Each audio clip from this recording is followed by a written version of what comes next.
questions from yesterday. It was a busy day. There was a lot of stuff. Keep working on your palpation.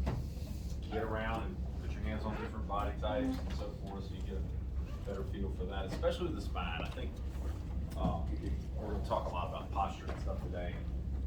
You'll see in the class how different people are. Again, you guys are mostly young and healthy and all that good stuff.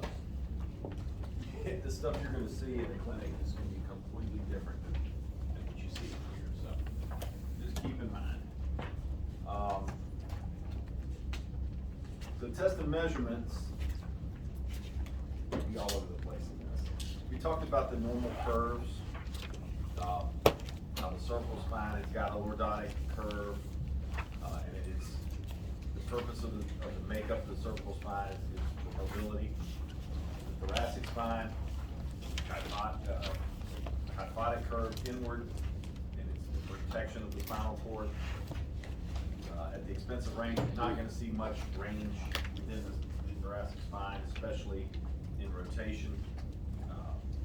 What does occur is going to occur in flexion and extension. And then we talked about the lumbar spine.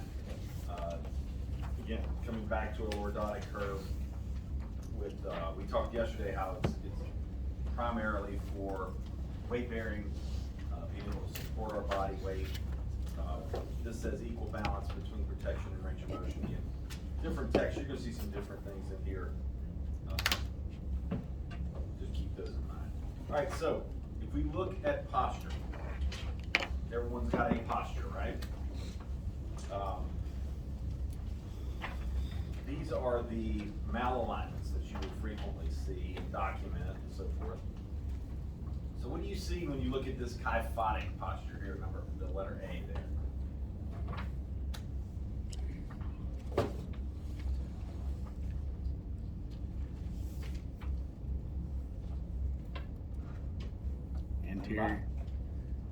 Anterior pelvic tilt. An anterior pelvic tilt. Posterior, whichever one pushes the back out. Than anterior, yeah. That Little bit of that, but not a ton. We're going to see it a whole lot more in some of these others. Yeah, that's the big thing here. Is this hump here, and you'll see that term as a Dowager's hump.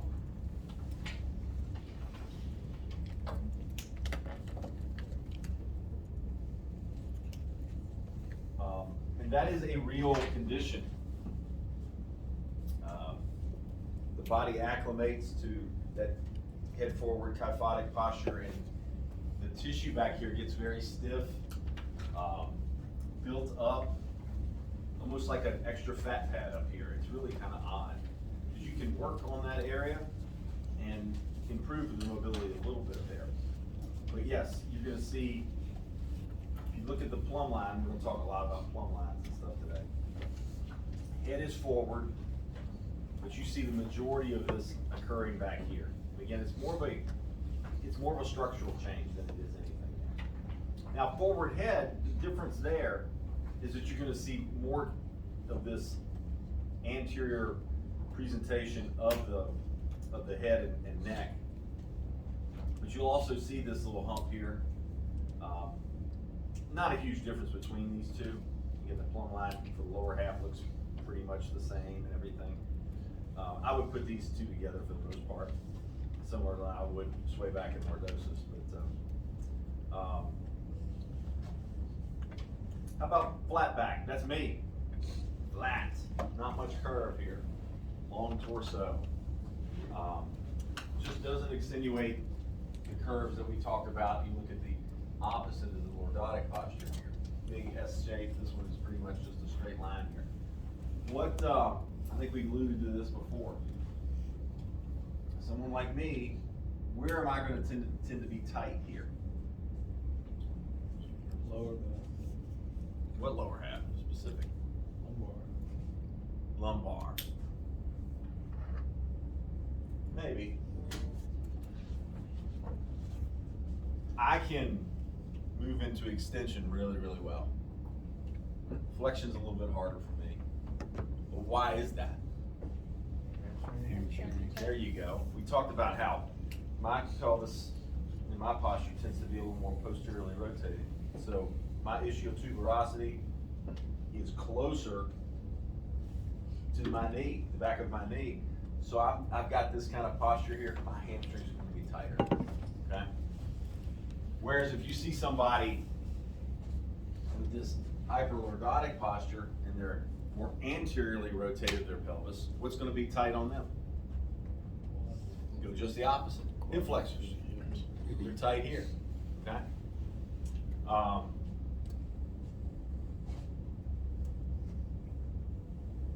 You notice this little bit of record bottom here too, flat back. I've got that as well. I can hyperextend my knees very easily. So you see that from time to time. Again, these are characteristics. These all, people don't fit into all of these. They may have characteristics of different ones. How about sway back? What do you see here?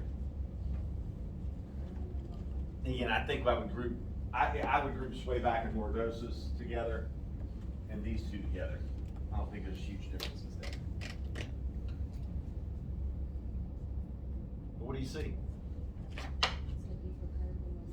It's a deeper curve in the lumbar. Deeper curve in the lumbar, okay? It's still kind of a hump in your head. There is a little bit of a hump there. Head is slightly forward as well, okay? That's gonna be a pretty common thing. You're not gonna see many people with their head back like this. We all tend to get like this over time, especially when we get older, we get changes to our spine. And again, a lot of these are due to changes over the course of time. My vertebrae are losing, the disc in my vertebrae are losing water, okay? I'm past the point of my prime. So that means I'm getting more loss in the disc height. I'm shrinking, I'm losing water, all that good stuff, just getting old. But it does end up with postural changes. How many people have seen the little old man that walking around like this, okay? That's not because he wants to be like that. And you say to him, stand up, he can't. His spine has changed, okay? Now we might be able to loosen up his pecs. We might be able to stretch his hip flexors, and it might make it a little bit better. But once somebody gets to that point, they're not coming back. So our job as clinicians is often prevention, okay? And talking about this early on and trying to encourage movement, better posture, better sitting, okay? Because all of that contributes to this. It's not just, hey, they got this, okay? This is an evolution. So what do you think about lordotic posture here?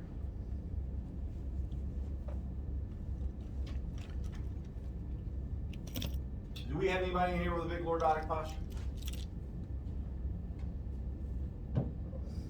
Yeah, you. You stand up.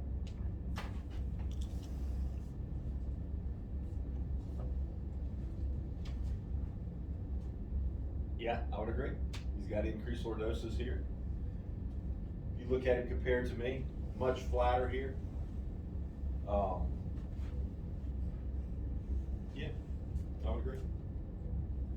You fit that mold. Very good, thank you. Genetic thing? You see that in your family? No. No? Interesting. Okay. How about scoliosis? Do we have anybody in here that's been diagnosed with scoliosis before? Are you kidding me? Come on. Nobody? Nobody wanted to admit it? We had somebody in class last year that had to wear a brace when they were, let's say when they were early teens. So scoliosis is not just a frontal plane deformity. You'll see, and we'll talk even more about this later, but you'll see these curves that go this way. Well, this curve also twists. So if you've seen somebody with scoliosis, what's the test for it? We'll talk about it later, but I'll see if you guys know. Y'all get this in elementary school where you had to go down and touch your toes. What they're looking for is a rib hump. Okay, so if you've got this curve, you know, let me show you on this one's better.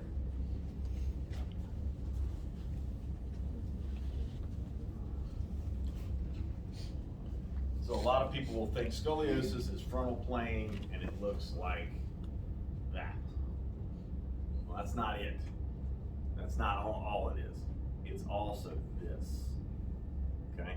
So if we've got this kind of arrangement right now, what are you gonna see from the ribs? This rib's coming this way more, this rib's coming out more. Does that make sense? So you're gonna see a rib hump on this side. So when someone bends forward, this comes out. And it's pretty noticeable most of the time. We call these compensatory curves as well. So a lot of times what you'll have is someone that has curve here. I didn't realize how pliable this was, right? So this would be a right mid-thoracic curve, okay? With a compensatory curve here that comes back and then gets into the midline. The way you document something like that is take the most lateral point. What would you say, this one here maybe? Maybe this one? One of the two. So I would call this a right T6 scoliosis. Now again, there is a rotational component as well. We can't measure that unless we've got x-rays and all that kind of thing. But you can see things with your eyes that help you line this up, right? Does that make sense? Okay. We'll talk more about it later, but thought we'd introduce it now. So the plumb line, it can be from the lateral aspect, it can be from the posterior aspect, separating the right and left sides, or anterior, posterior. From this lateral view, it's going to be in front of the lateral malleolus, start from the bottom here, okay? And straight down here. So if we go from the top down, it's going to go through the external auditory meatus, so your ear, through the tip of your acromion, anterior to the vertebral bodies of the thoracic spine, through the vertebral bodies, because now we've got a little bit of lordosis.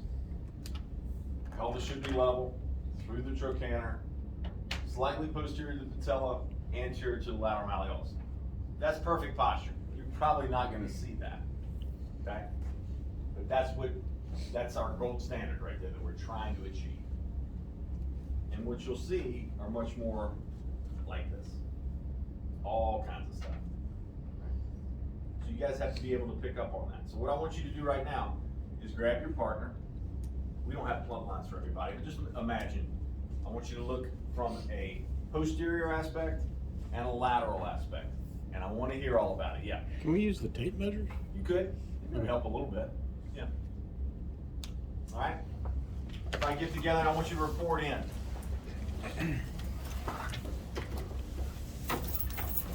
Morning. Tell me what you see.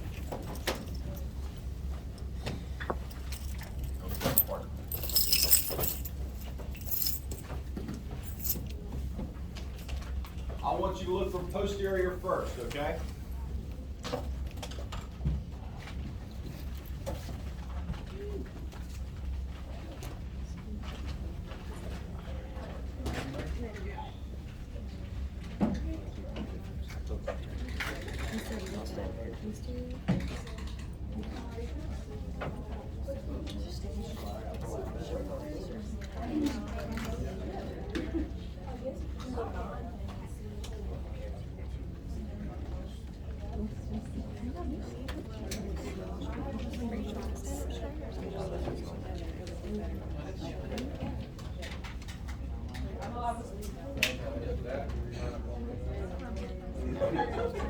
Posterior.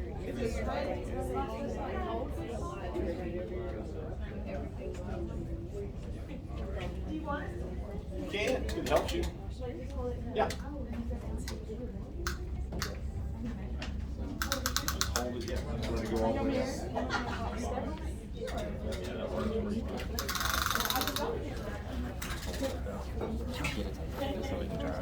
I got it. Yeah.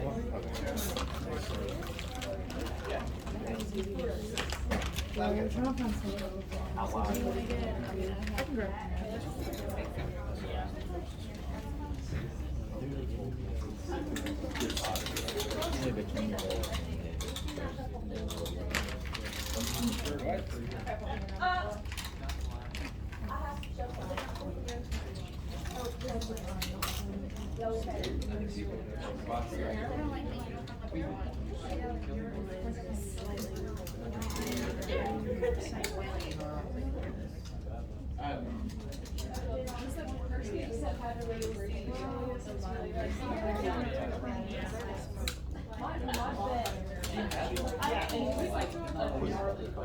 No walking race?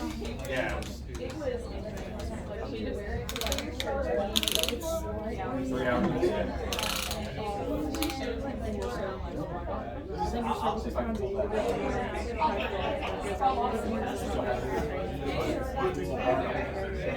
She was like, or it almost is. So I think your service happens out But they work.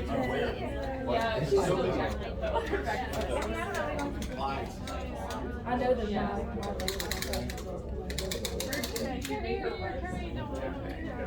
What kind of posture you got?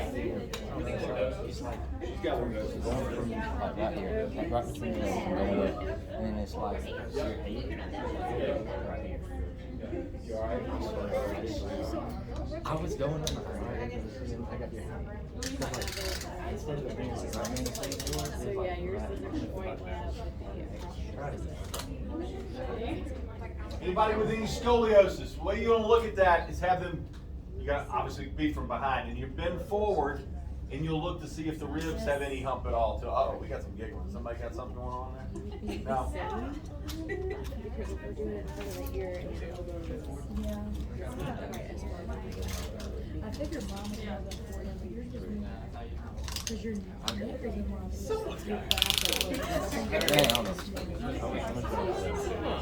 because your neck is from our post here, it's like,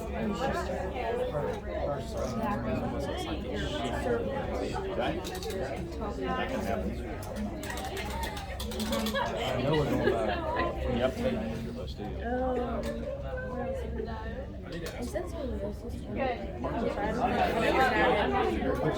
Yeah, no, I see what you're saying. I would agree right here.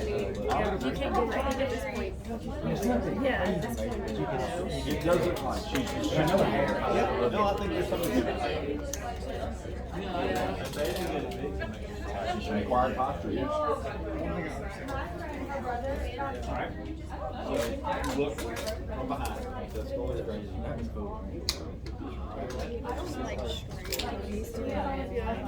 And is she symmetrical?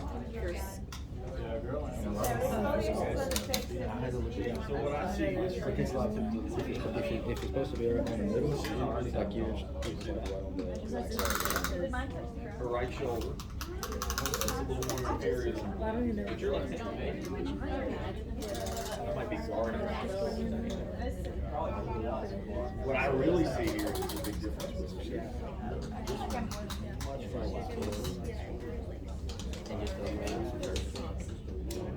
Now, I can roll it up.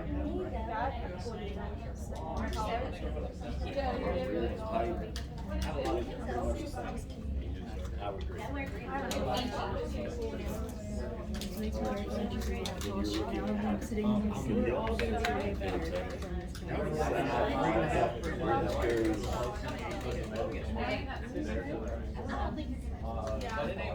She's got more of this very bottom posture here. Right, knees back really thin. She'll love when people talk about it. Got your glasses today. Overall, she's got great posture. But there are some little subtle things.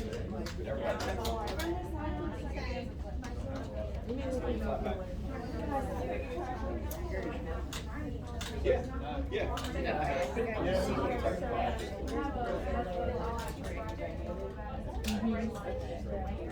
For you?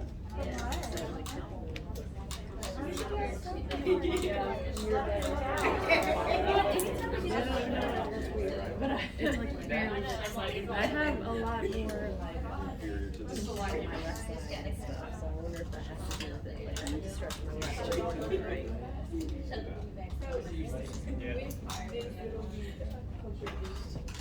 Yeah, yeah, there's nothing we're gonna measure with this. Yeah. Yeah. Yeah. This is an observation. Oh. Do you use the phone at all? Gotta push it. Anything else? We got some kyphosis. Let's see.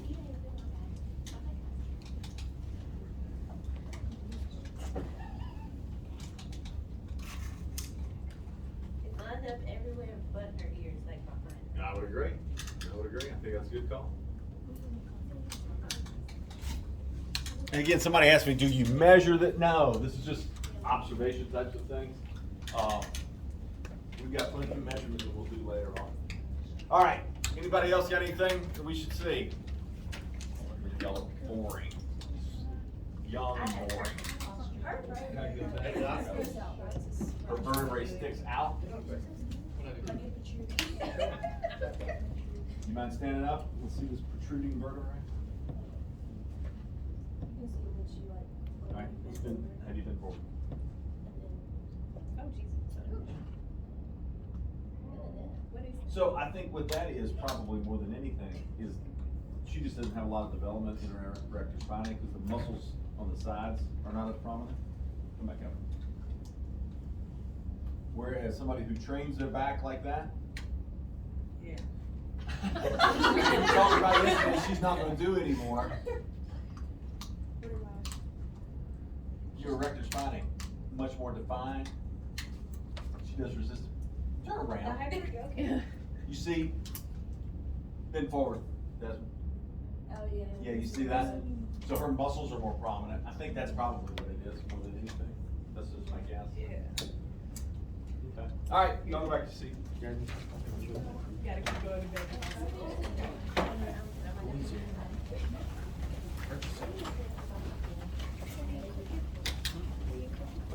We'll go back. We're gonna have forehead. My back's really straight. I am pretty straight. My head goes We're going to tab.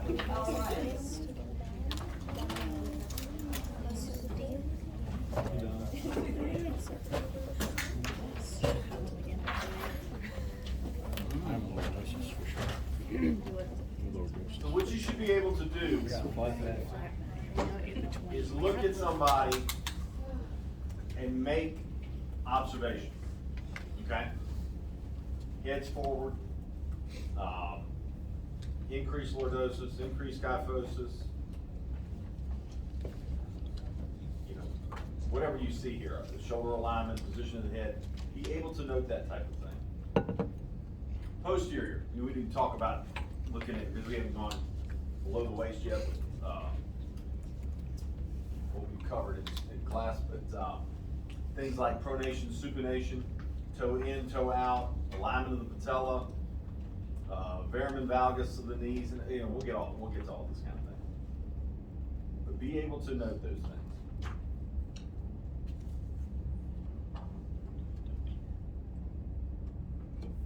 All right, so what we touched on a little bit yesterday, external occipital protuberance, junction of the neck and the scalp here. Right. What do we know that attaches up here?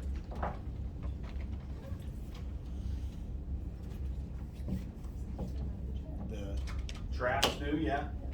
We talked about there's a muscle group here. Suboccipital? Suboccipital group. And can you name all those muscles? No, I can't either. Just know the suboccipital. Median furrow. We probably only have one median furrow in here. I don't know, maybe. This is a vertical line in the back. Deepest in the thoracic and upper lumbar regions. Not a big deal. You're not going to see that very often, to be honest with you. Median sacral crest. Termination of the furrow here. Marks the fused bodies of the sacral vertebrae. Again, 3 to 5 fused vertebrae. Just look, you got somebody really lean. You can see these things, not very often. Spine anatomy, okay? Talked about this at length. Look, see this text says T3 is the spine of the scapula. Well, what was T2? Superior angle, okay? Zygopophyseal joint. Would y'all rather me talk about zygapophyseal joints or facets, because they're the same thing? Facets. Because you know I'm gonna make you spell zygapophyseal. That's how each vertebrae is stacked on one another. We talked a little bit about that yesterday, right? The superior and inferior articulating facets. Costovertebral, where the rib and the vertebrae meet, okay? You'll see that specific for thoracic vertebrae. That's how you can tell if something, you know, if I have 3 different vertebrae sitting out here and I ask you which one's thoracic, you need to be able to see through the characteristics that we're gonna talk about, but your big thing is that costal facet, okay? Where the rib meets, and you'll see that, we'll detail that in a minute. Vertebral bodies, again, they're gonna have different sizes, different shapes, depending on where we are in the continuum of the spine. So here's the characteristics. This is a great slide right here. For your practical and so forth, midterm, I will have a vertebrae out there. I'll have it labeled or whatever with maybe one of these little things, but I will definitely ask you, is this a cervical, thoracic, or a lumbar vertebrae? Okay? So make sure you get these things out, and look at the models and all this good stuff, even the posters, okay? So what are we gonna see up here with the cervical vertebrae? The spinous process has a fork in it. That's called a bifid process.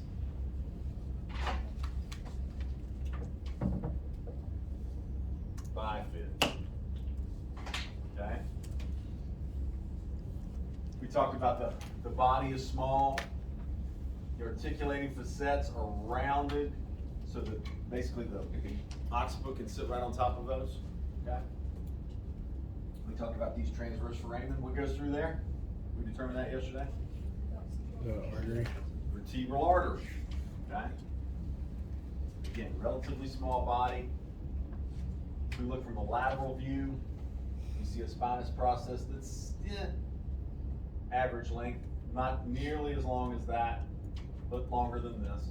Average length, smaller, and you've got an angled articulating process. The angled facet joints is going to allow for, we'll talk about that in a minute, but you're going to see a different angle. Look how vertical it is in the thoracic vertebrae. Okay, so we move to thoracic. We've got more protection, right? Bigger vertebral body. Here's our costal facet. So if you see these big wings on the sides, which you don't see anywhere else, with a hole cut out, a concavity here, that's where the rib is going to insert. That's your dead giveaway, okay? Transverse process are wide. Again, you've got this articulation, the facet joints angled, so it allows for flexion and extension, very little rotation. What else do we need to see? And then the classic hatchet shape of that spinous process. Why is it like that? For protection. For protection. One sits over the next one, which sits over the next one, okay? Like this. Matter of fact, if you look at this, if you palpate, let's see this. You palpate the 6th spinous process, look what body you're on, the 7th. Okay, so it comes down that far, it covers the vertebrae below it. And again, that is for protection of the spinal cord.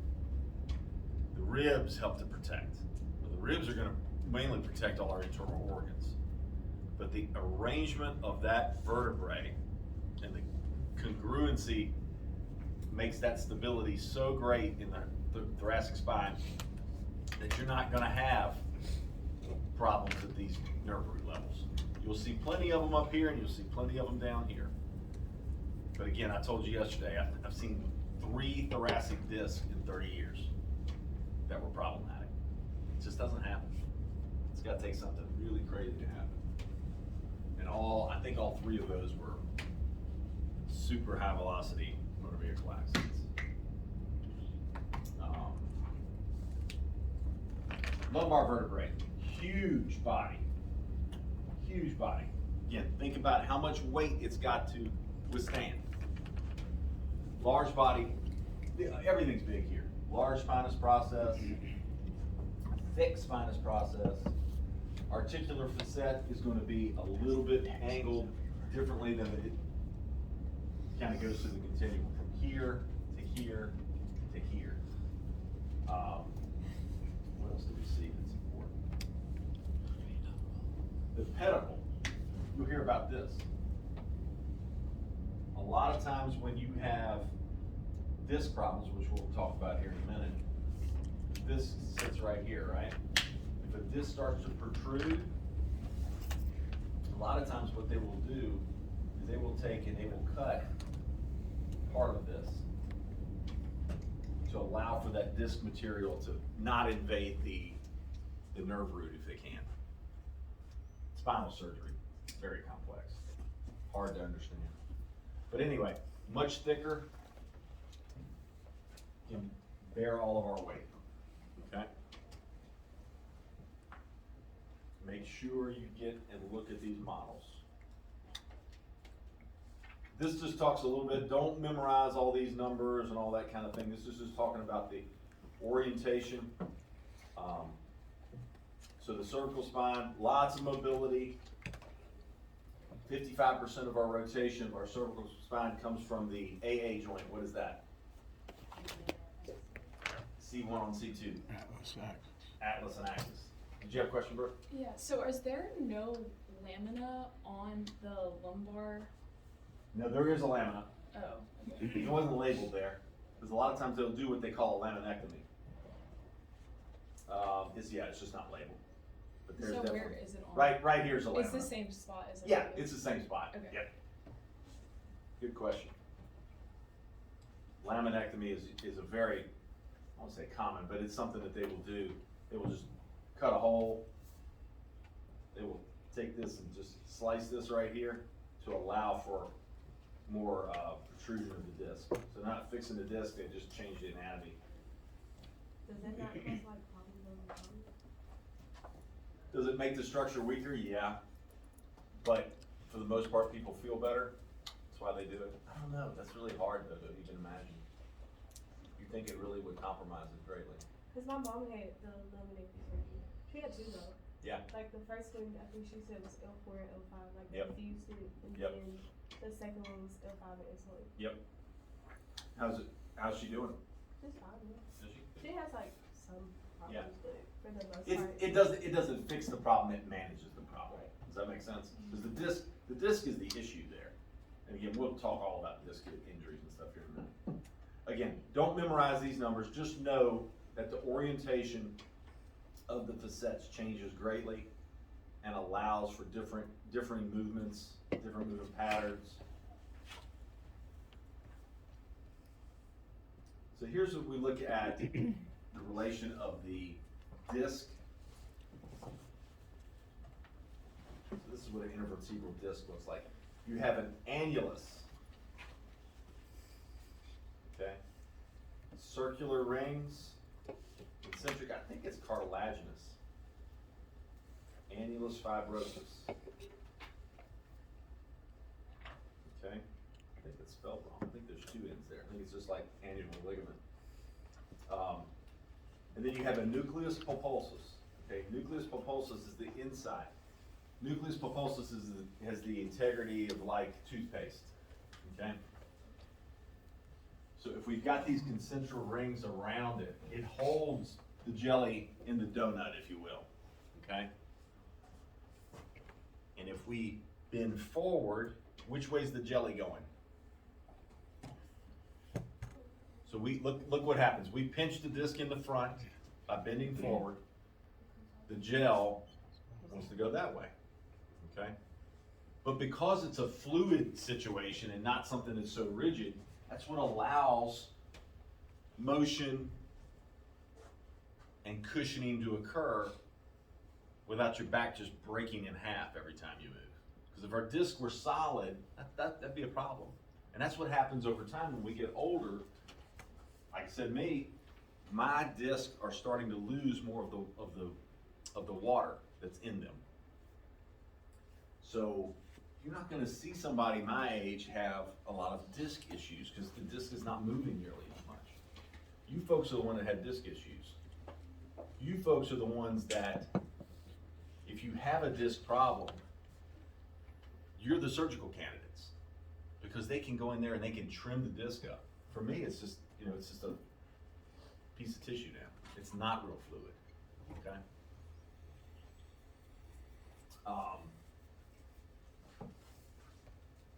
Obviously, the spinal cord right here, coming through the vertebral foramen.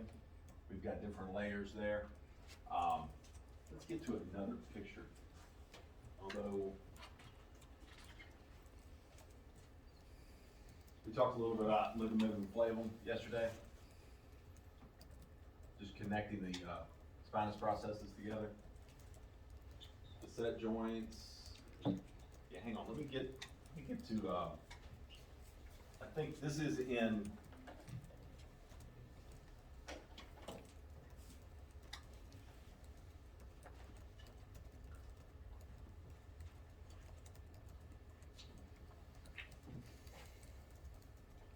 This pathology. Okay.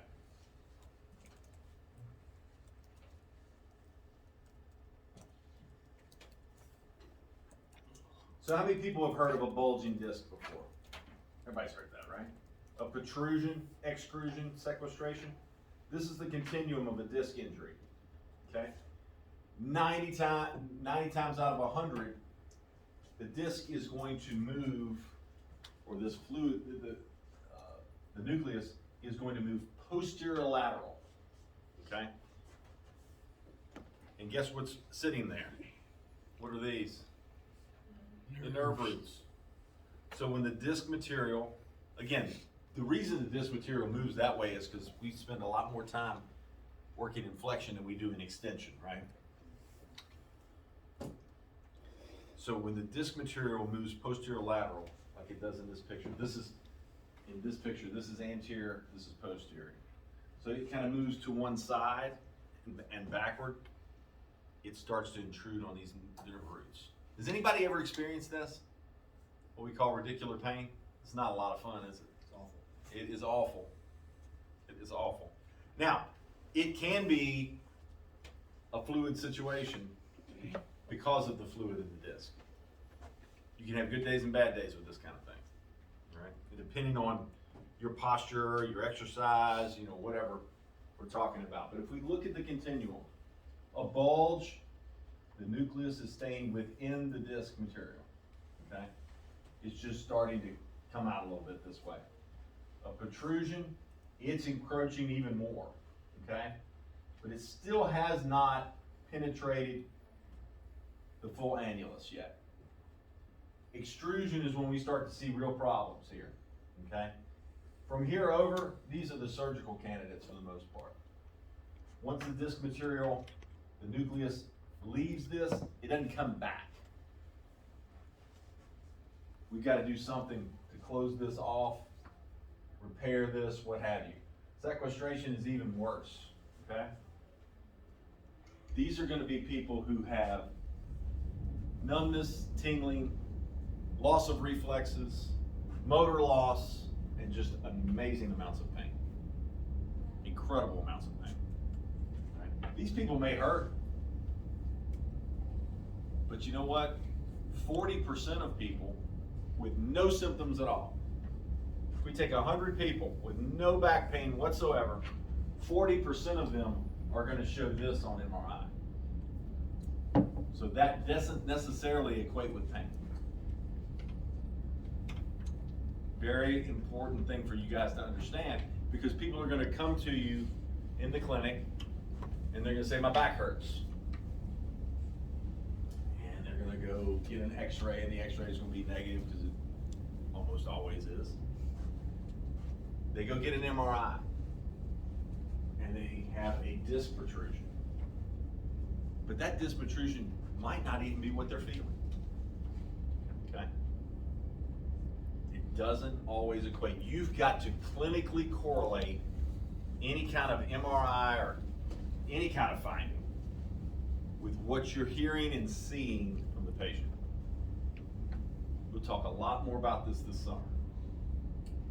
But I want to introduce that to you early on, because it's really, really, really important to understand that. Does that make sense? Okay? And again, there's people on the right there, they're the surgical candidates. You're probably not gonna, you may get to see them for a visit or two, but they're gonna be so miserable, they're headed back, and they're probably gonna be surgical candidates if they're the age that we would term as good candidates and so forth. Again, this picture is on Canvas. If it helps to look at it again.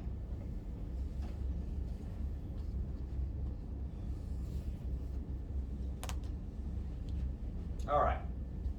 So ligamentous support of the spines, and we talked a little bit about this yesterday. I guess annulus only does have one end. This just looks wrong to me.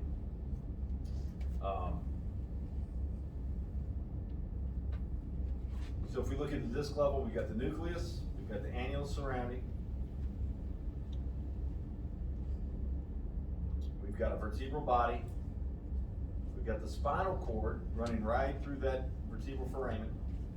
And then you've got the nerves that come off, pairs of nerves. You know, we know all that. We talked about this anterior longitudinal ligament. Everybody stand up for me again.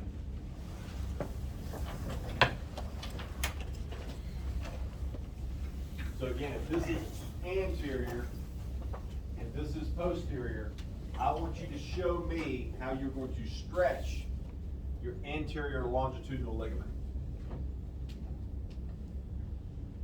That is correct. We're going to move into extension, okay? See how that stretches the anterior portion, right? Okay? How are you going to stretch this interspinous ligament? Yep, just the opposite. Move into flexion and separate that. Now, just for an example, come down here and just hang for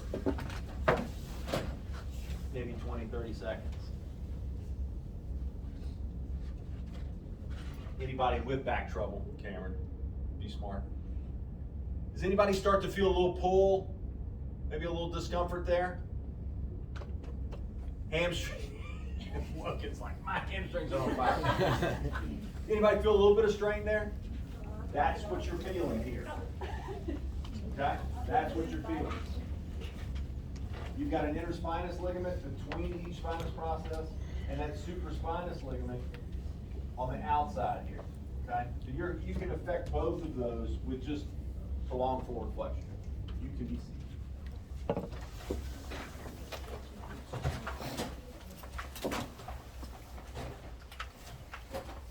Again, an anterior longitudinal ligament, posterior longitudinal ligament here, interspinous and supraspinous.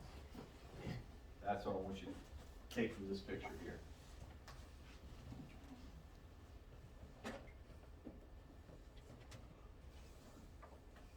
So if someone's got a problem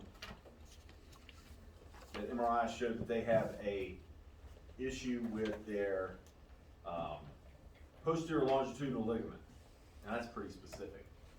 But if that is strained, sprained, whatever, it would be sprained because it's a ligament. What exercises are we going to focus on?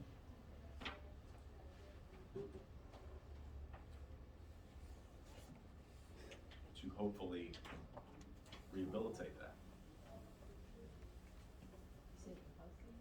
If this posterior is been, so we flexed forward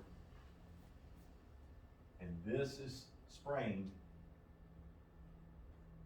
what are we going to try to do? We're going to do the opposite.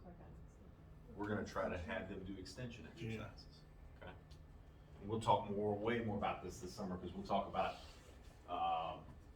McKenzie's discogenic, how that moves with it. The fluid dynamics of the spine are complex. Yes, ma'am. What would be like the mechanism of injuries for these? Just like we just said, people down here picking up stuff the wrong way. sitting for long periods of time. More like over time. Yeah, it's usually overused. But I mean, it could be something, they go to pick up a heavy box. You hear that all the time. I've bent forward to pick something up, and I felt it in my back. You're too young to feel that right now, but you will eventually, I promise. But we'll talk about why we do these exercises. Let's try to plant that seed a little bit, what you think about it. This chart gives you a little description. This is a good chart to understand.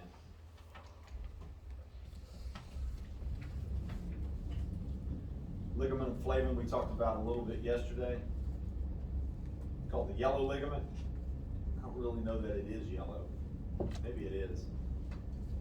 Runs from the base of the skull to the pelvis, in front of and behind the lamina, protecting the spinal cord and nerves. Also surrounds the facet joint capsule, so it's going to be right in here. So lots of coverings here, lots of protection.